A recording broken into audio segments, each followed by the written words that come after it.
नमस्कार मित्रांनो, मी स्वाती तोरसेकर एशा पृथ्वीमध्ये तुमचं स्वागत करते.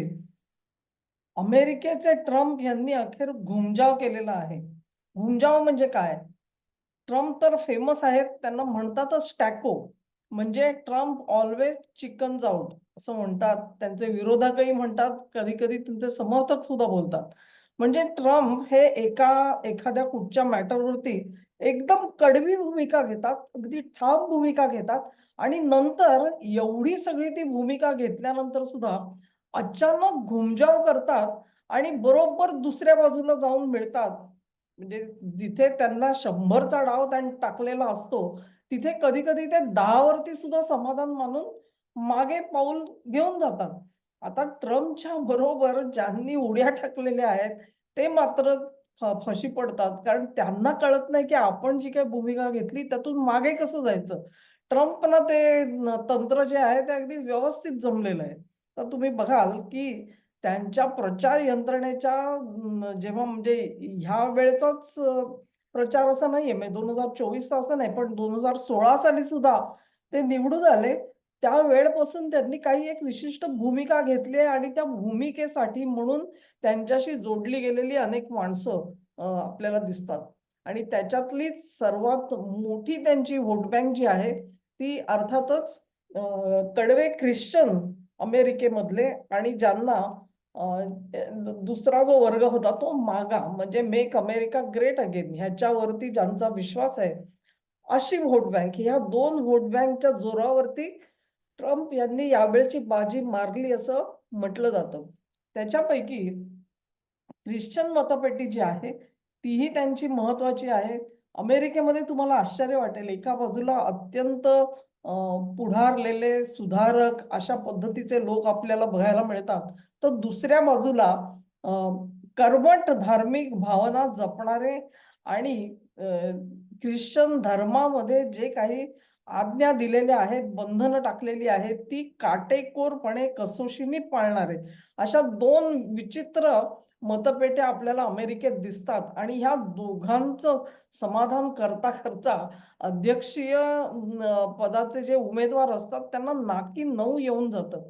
कारण दोघांच्याही अपेक्षा अगदी पूर्ण वेगळ्या असतात. म्हणजे जे सुधारक आहेत आणि ज्यांना मुळातच कुठल्याच धर्माबद्दल फारशी आपुलकी नाही, असा जो एक मतदार आहे, त्यांना धर्माची कुठचीही बंधनं नको असतात. आणि 2 उदाहरणं मी देऊ शकते. एक म्हणजे गर्भपाताचं आपण उदाहरण बघू शकतो.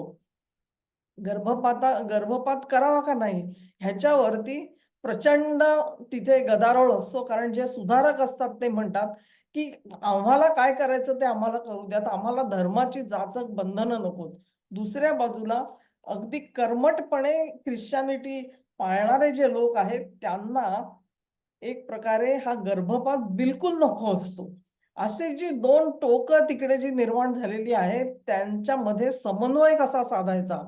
हा एक प्रश्न अमेरिकेसमोर उभा असतो नेहमी. प्रत्येक उमेदवाराला त्याचं उत्तर द्यावं लागतं.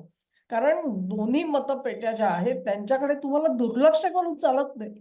कुठे ना कुठेतरी सुवर्ण मध्य गाठता येईल का? अशी चिंता प्रत्येकाला भेडसावत असते. ट्रम्प यांनी ह्या सगळ्याला दोन्ही त्यांच्या प्रचार यंत्रणांमध्ये थोडीशी चाट दिलेली दिसेल तुम्हाला. म्हणजे त्यांचा जो ख्रिश्चन मतदार आहे, त्याला खुश करण्याचे त्यांनी वेगळ्या पद्धतीने ठरवलं आणि त्या पद्धतीचं नाव मागा असं म्हटलं गेलं. Make America great again. अ, अमेरिकेची आयडेंटिटी काय, तिची ओळख काय असं कोणी विचारलं, तर काही वर्षांपर्यंत असं सांगितलं जायचं, की व्हाईट, अँग्लो सॅक्सन, प्रोटेस्टंट. हे अशा पद्धतीची त्यांची एक व्याख्या केली गेली. म्हणजे जे गौरवर्णीय आहेत, अँग्लो सॅक्सन आहेत आणि प्रोटेस्टंट आहेत.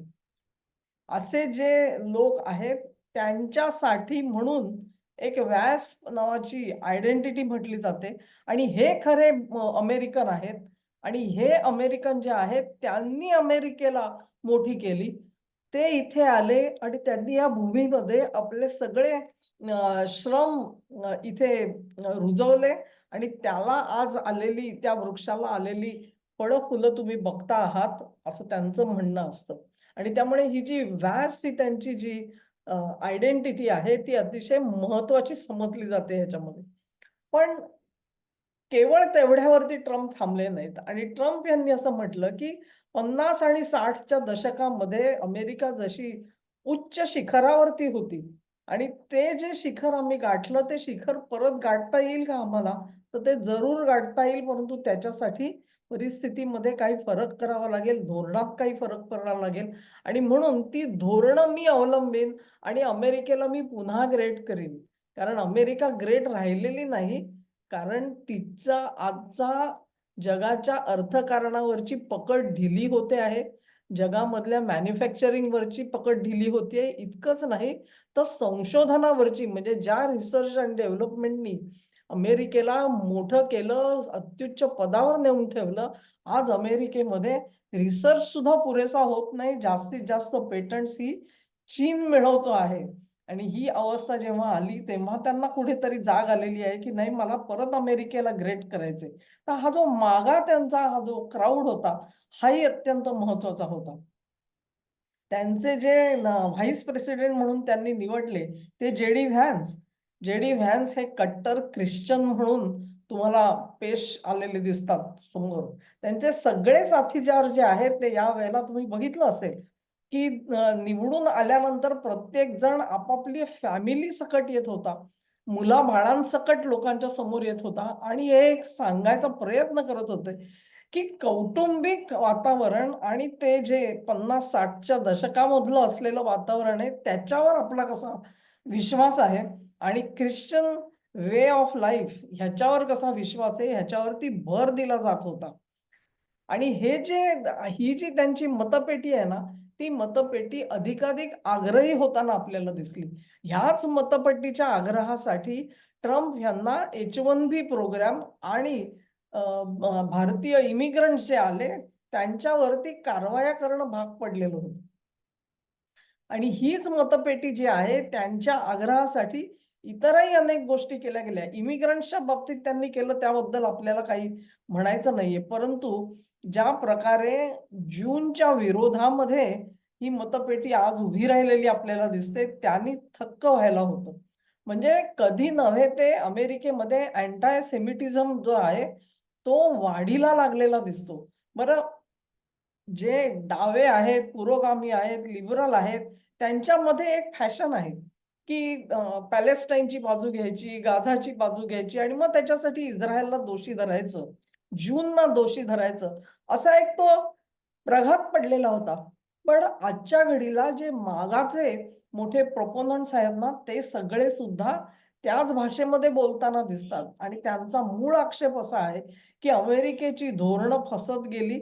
ती फसत का गेली? कारण त्यांनी जूनच्या मागे फरफटली अमेरिका.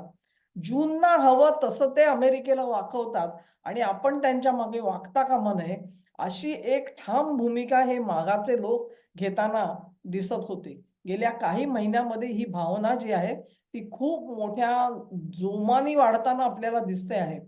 आत्ताच्या घडीला एप्स्टीन फाईलकडे बघण्याचा जो दृष्टिकोन आहे अमेरिकेमध्ये, तो एक वेगळा दृष्टिकोन दिसतो. डेमोक्रॅट्स एका विशिष्ट दृष्टीने बघतात, रिपब्लिकन्स एका दृष्टीने बघतात आणि हा जो मागा क्राउड आहे, तो वेगळ्या दिशेने बघतो. आणि त्या सगळ्यामध्ये एकच धागा म्हणजे मला राहून एक आश्चर्य नेहमी वाटतं. एक आरोप केला जातो, की एप्स्टीन फाईलमध्ये ट्रम्पचं सुद्धा नाव आहे. एप्स्टीन फाइल्स ज्या आहेत, त्या सगळ्या कॉन्ट्रोव्हर्सीवरती मी कधीही व्हिडिओ केला नाही. कारण मला त्याच्यामध्ये आहेत अनेक गोष्टी आहेत सांगण्यासारख्या, परंतु तिच्याकडे मी थोडं दुर्लक्ष केलं होतं. पण आजच्या घडीला तुम्ही बघाल तर त्या एप्स्टीन फाईलमधले आरोप जे आहेत ना, त्यांचं तुम्ही सरळ-सरळ वर्गीकरण 2 बाजूंनी करू शकता. एक म्हणजे त्याच्यामधल्या ज्या अत्यंत बीभत्स गोष्टी आहेत, घाणेरड्या गोष्टी आहेत आणि ज्या अमानुष गोष्टी आहेत.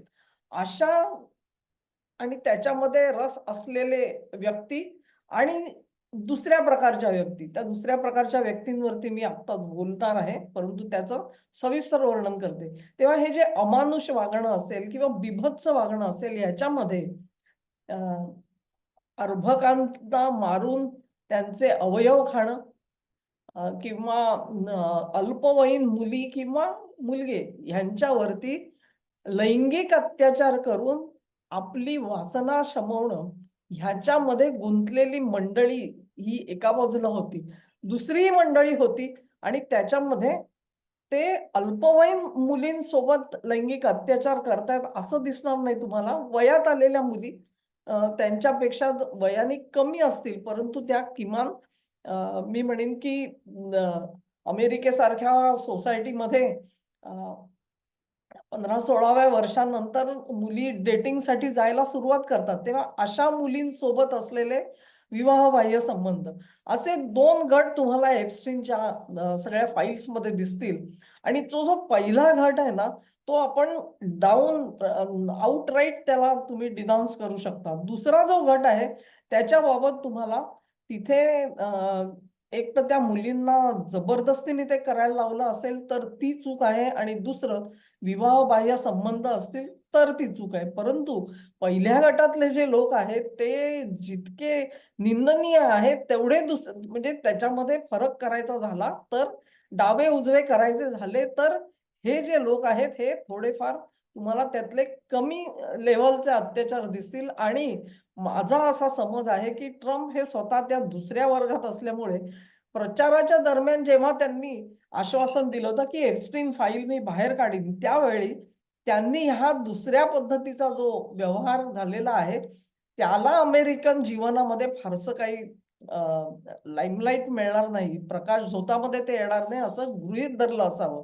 पण आताच्या घडीला एप्स्टीन फाईल्समधले जसे पहिल्या वर्गामधल्या लोकांची नावं येतायत, तशीच दुसऱ्या वर्गातल्या लोकांची नावं येतायत. आणि मग असं म्हटलं जातंय, की ट्रम्प यांना एप्स्टीन फाईल्सची भीती आहे आणि ही भीती कोण दाखवतंय? तर एप्स्टीन फाईल्स मुळात बनवणं आणि त्याचं जे सगळं कारस्थान आहे, हे कारस्थान अमेरिकेबाहेरच्या एका देशाच्या गुप्तहेर संघटने या आरोपाचा नेमका अर्थ काय हे लक्षात घ्या. कुठली तरी अमेरिकेबाहेरची एक शक्ती आहे, एक देश आहे, त्यांच्या गुप्तहेर संघटनेनी हा सगळा डाव रचला. एप्स्टीनच्या जाळ्यामध्ये अनेक प्रथितयश लोकांना ओढून आणलं. त्यांच्याना अशा प्रकारचे अनाचार करण्यासाठी मुफ्त मुभा मिळाली आणि मग त्याचे जे व्हिडिओ तयार झाले, त्याच्यामध्ये या लोकांना गुंतवलं गेलं आणि त्यांच्याकडून काही ना काही महत्त्वाचे निर्णय घडवून आणले गेले. हा तो आरोप आहे. आज ट्रम्पवरती सुद्धा असाच आरोप होताना आपल्याला दिसतो, की ट्रम्प सुद्धा त्या फाईलमध्ये अडकलेले आहेत आणि म्हणून ते XYZ निर्णय घेत आहेत. असेच आरोप हे अ, जर का आपण त्याचं नेमकं स्वरूप काय आहे त्या निर्णयांचं हे कोणी बोलायला तयार नाहीये. दुसरी महत्वाची गोष्ट अशी, की एप्स्टीन फाईल्स ह्या बनवल्या कोणी मुळात? त्या इस्रायलने बनवल्या असा एक समज पसरलेला आहे आणि मग ट्रम्प हे जूनच्या जाळ्यामध्ये फसलेले आहेत. कारण ते आता अमेरिकेचं हित हे सर्वोपरी धरत नाहीत, तर ते जूनचं हित सर्वोपरी धरतात आणि त्यानुसार निर्णय घेत आहेत. असा आरोप हे मागा म्हणजे मेक अमेरिका ग्रेट अगेन हा जो ग्रुप त्यांचा होता, ज्यांनी त्यांना सर्वस्व ओतून निवडणुकीमध्ये भरघोस मतं मिळवून दिली. तोच ग्रुप आता ट्रम्पवरती हे आरोप करताना दिसतो आहे. आहे की नाही गंमत? बघा म्हणजे जी सर्वात स्ट्रॉंग त्यांची मतपेटी होती, ती मतपेटी एक प्रकारे उलटलेली दिसते आणि आरोप काय आहे? तर इस्रायलला जसा पाहिजे तसे निर्णय तुम्ही घेत चाललेले आहात. तुम्ही अमेरिकेच्या हिताचे निर्णय घेत नाही आहात. हे आरोप जे आहेत, हे आपण मागास समर्थकांमध्ये सुद्धा पातळ्या आहेत. सर्वोच्च पातळी असेल, त्याच्या खालची असेल, खालची असेल. परंतु त्या मधल्या किंवा मिडल लेव्हलच्या लोकांनी असे आरोप केले तर आपण समजू शकतो. पण तुम्हाला आश्चर्य वाटेल, की प्रत्यक्ष उपराष्ट्रपती जे.डी. व्हॅन्स यांनी मध्यंतरी म्हणजे तरी 2 महिने झाले असतील आणि एक त्यांनी सूचक वाक्य ते बोलले आणि ते असं म्हणाले, की इथून पुढे इस्रायल अमेरिकेचे निर्णय घेणार नाही. आणि ते बोलण्यामध्ये जे.डी. व्हॅन्स यांनी जे सूचित केलं ते महत्वाचं होतं. ते सूचित केलेलं असंच होतं, की जूनच्या आहारी जाऊन अमेरिकेचे अनेक निर्णय आजपर्यंत चुकले, धोरणं चुकली. इथून पुढे आम्ही ती चुकू देणार नाही, अशी ग्वाही जे.डी. व्हॅन्स घेताना दिसत होते. पण आज घडलंय काय लक्षात घ्या. आज असं म्हटलं जातं, की अमेरिकेच्या हिताचा नसला तरी देखील इराणवर हल्ला करण्याचा निर्णय अमेरिकेला अखेर घ्यावा लागला. म्हणजे ट्रम्पना घ्यावा लागला आणि त्याचं कारण असं, की इस्रायलच्या नेत्यानेहूंनी ते प्रभावी शस्त्र जे आहे, अस्त्र जे आहे, ते ट्रम्पवरती वापरलेलं आहे आणि अखेर ट्रम्पना त्यांना शरणागत जावं लागलं आणि इस्रायलच्या हिताचा असलेला निर्णय अमेरिकेला घ्यावा लागला आणि इराणवरती हल्ला करावा लागला, हा आरोप आहे. आणि हा आरोप हा गेली काही महिने चालू आहे. त्यांचे जे खंदे समर्थक सुरुवातीच्या काळामध्ये इलॉन मस्क जे आहेत, ते डोजचं काम करत होते आणि त्यांची वाहवा खुद्द ट्रम्प सुद्धा करत होते. एक दिवस असा आला, की हे जे मागा समर्थक जे आहेत, ट्रम्पच्या आसपास त्या काळात ते अत्यंत प्रभावी ग्रुप होता आणि त्यांचं आणि इलॉन मस्कचं काही पटलं नाही आणि म्हणून तो जो बेबनाव झाला, त्या बेबनावामधून इलॉन मस्क बाहेर पडले आणि त्यांनी फारसं काही बोलले नाहीत. ते ट्रम्पशी आपला नेमका मतभेद कोणत्या मुद्द्यावरती झाला ह्याच्याबद्दल वाच्यता जरी झाली नसली, तरी देखील इलॉन मस्क बाजूला गेले. ह्या प्रकरणाला ठळक प्रसिद्धी जरूर मिळालेली होती.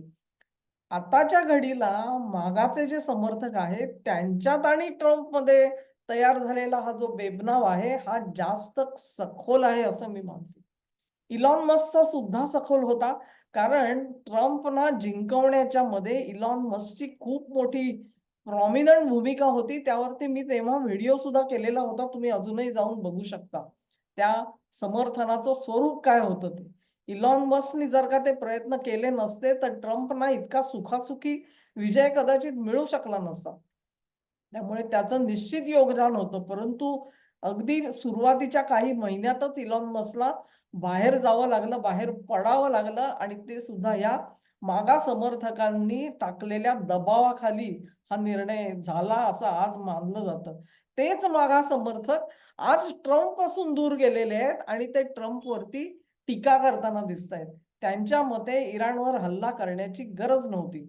आणि तरी सुद्धा ट्रम्पनी हा हल्ला केलेला आहे. याचं कारण असं, की इस्रायलने त्यांना हल्ला करायला भाग पाडलेला आहे. आता लक्षात घ्या तुम्ही, की ट्रम्पनी या मागास समर्थक असे म्हणतात, की ट्रम्पनी घुमजाव केलेला आहे. म्हणजे मी सांगतो तसं ट्रम्प वागत नाहीत, म्हणून ते घुमजाव करतात. आणि ते घुमजाव करतात म्हणजेच ते अमेरिकेच्या हिताचे निर्णय घेत नाहीत. हे गृहीतक आहे आणि या गृहीतकावरती हे समर्थक पुढे चाललेले आहेत. ते बुचकळ्यात पडले आहेत असं मी म्हणते. याचं कारण असं, की ट्रम्प वगळता दुसरा कोण उमेदवार ही सगळी धुरा वाहू शकेल, हे चित्र त्यांच्यासमोर आज क्लिअर नाहीये. एक मी समजू शकते, की ट्रम्प यांचा अंतर्गत राजकारणामध्ये आज स्थान कमकुवत झालेलं आहे. आणि त्याला 2 कारणं आहेत. एक म्हणजे त्यांचं जे टेरिफ धोरण आहे, त्याला त्यांच्याच सुप्रीम कोर्टाकडून जबरदस्त तडाखा मिळालेला आहे. बरं, ट्रम्प यांनी त्यांच्या स्वभावानुसार ते जे काही ताशेरे आले, ते सगळे टाकले कचऱ्याच्या पेटीत आणि नवे कायद्याची नवी प्राविधानं वापरून पुन्हा एकदा आपल्याला हवं तेच केलं आणि टेरिफ पुन्हा वाढवून घेतलेले आहे. तो भाग स्वतंत्र आहे. पण सुप्रीम कोर्टाने दिलेला जो धक्का आहे, तो मोठा धक्का आहे. अशाच प्रकारे ट्रम्पनी इमिग्रंट्सवरती केलेल्या ज्या कारवाया आहेत, त्याचं काय होणार असा एक प्रश्न निर्माण झालेला आहे. आजच्या घडीला जवळ असं म्हणतात, की 1000हून जास्त कोर्ट केसेसला अमेरिकन सरकारला तोंड द्यावं लागेल. कारण ज्यांच्याकडून ते वाढीव टेरिफ गोळा केले गेले, ते म्हणतात आमचे टेरिफ आम्हाला परत द्या. कारण सुप्रीम कोर्ट म्हणतं, की ते बेकायदेशीर आहेत. आमच्याकडून तुम्ही पैसे घेतलेतच का मुळी? असा प्रश्न निर्माण झालेला आहे. तेव्हा ट्रम्प हे गोते खात आहेत. अंतर्गत राजकारणामध्ये त्यांची लोकप्रियता घसरलेली आहे आणि इथून पुढे ती अधिकाधिक घसरत जाणार आहे हे लक्षात घ्या. कारण आर्थिक परिस्थितीचा सुद्धा विचार करता असं म्हणतात, की स्टॉक मार्केटवरती जसा फरक पडणार आहे, डॉलरचं थोडंफार अवमूल्यन ह्या काळामध्ये होऊ शकतं आणि जे काही आर्थिक फटके अमेरिकेला बसत जाणार आहेत पुढच्या 6 महिन्यामध्ये, त्याच्यामधून मिड टर्म इलेक्शन्स ज्या काँग्रेससाठी इलेक्शन्स होतील त्याच्यामध्ये ट्रम्प यांना आपली भरीव कामगिरी दाखवता आली नाही तर जबरदस्त फटका बसण्याची शक्यता आहे. आणि म्हणून हे मागा समर्थक महत्वाचे आहेत. आता तेच जर का फिरले असतील तर ट्रम्प कुणाच्या भरोशावरती ती निवडणूक लढवणार आणि त्याच्यामध्ये लोकप्रियता एस्टॅब्लिश करून आपले उमेदवार निवडून आणणार हा प्रश्न आहे. आणि म्हणून हे समर्थक जे आहेत ते बुचकळ्यात अशासाठी आहेत की त्यांना कोणाला आपला नेता म्हणून प्रोजेक्ट करावं हे समजत नाहीये. पण ट्रम्पच्यासाठी मात्र या अंतर्गत पॉलिटिक्सचं जे दडपण आलेलं आहे त्या दडपणाखाली त्यांनी इराणवर हल्ला करायचा निर्णय घेतला असंही मानणारे काही समर्थक किंवा विश्लेषक त्यांचे टीकाकार आहेत.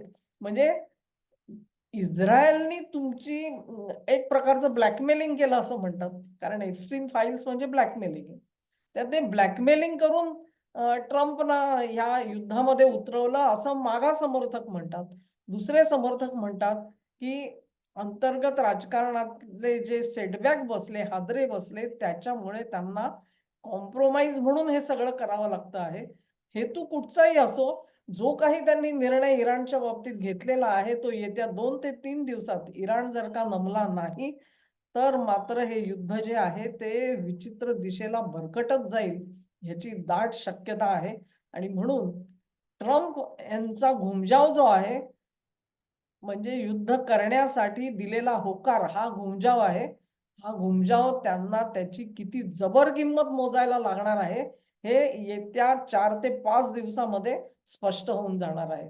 आणि तोपर्यंत अमेरिकन राजकारणाला वळण कसं लागतं, हे आपल्याला बघण्याची गरज आहे. भारतामध्ये सुद्धा आपण हे अतिशय क्लोज वॉच करतो. ह्याचं कारण ट्रम्प जोपर्यंत सत्तेत आहे, तोपर्यंत भारतासाठी अनेक अडचणी निर्माण झालेल्या आहेत. हे सर्वांच्या लक्षात आलंय आता. तेव्हा ती कोंडी फुटायची असेल, तर ती कोंडी कशी फुटू शकते? Regime change. हे लोक उरलेल्या सगळ्या देशात रेजिम चेंज करत सुटलेत. ह्यांच्या देशात रेजिम चेंज कोण करणार? बघूया काय होतंय ते. हा व्हिडिओ तुम्हाला आवडला असेल तर लाईक करा, लिंक शेअर करा, चॅनेलला सबस्क्राईब करा आणि सहकार्य असंच चालू ठेवा. नमस्कार.